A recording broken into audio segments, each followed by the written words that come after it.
Hello and welcome to Brainy Gardener. Today it is all about how to grow and care for the Hindu rope plant. The Hindu rope plant, also commonly known as the porcelain flower and wax plant, is a succulent indigenous to India.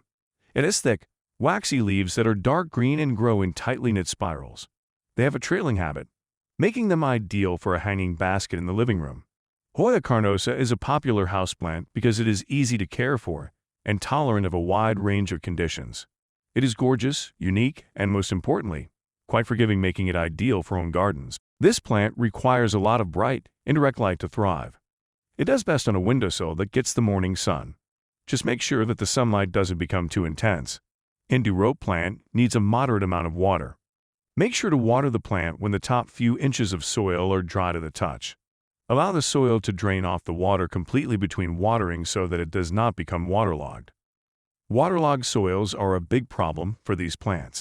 The Hindu rope plant prefers temperatures between 65 to 75 degrees Fahrenheit.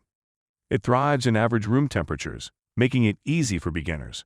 Just be sure to avoid letting the temperature fall below 50 degrees Fahrenheit to prevent any problems. This plant requires high humidity to thrive. If possible, set them up in a greenhouse or near a water source for optimal growth.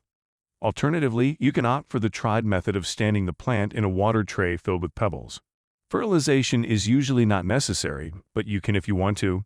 Just be sure to avoid overfeeding.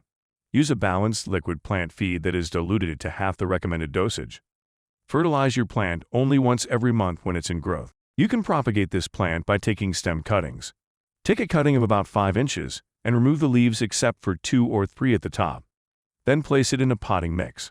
Water the soil and wait for the cutting to root. While the cutting will take root quickly, growth will still be slow. When potting, use a well-draining soil mix high in organic matter. It does well in regular potting soil. However, the soil needs to be very fast draining.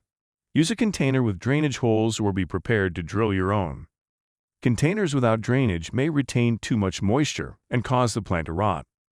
Repotting is usually not recommended unless necessary, as these plants hate being moved around.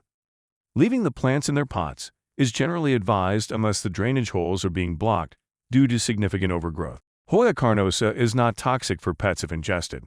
However, some Hoya species have been reported to cause skin irritation if exposed to sap, and the leaves and flowers can be harmful if eaten. It's better to keep them away from pets and children. This plant is susceptible to a few common pests. The best way is to inspect the plant regularly for signs of infestation and spray the plant with neem oil or rubbing alcohol.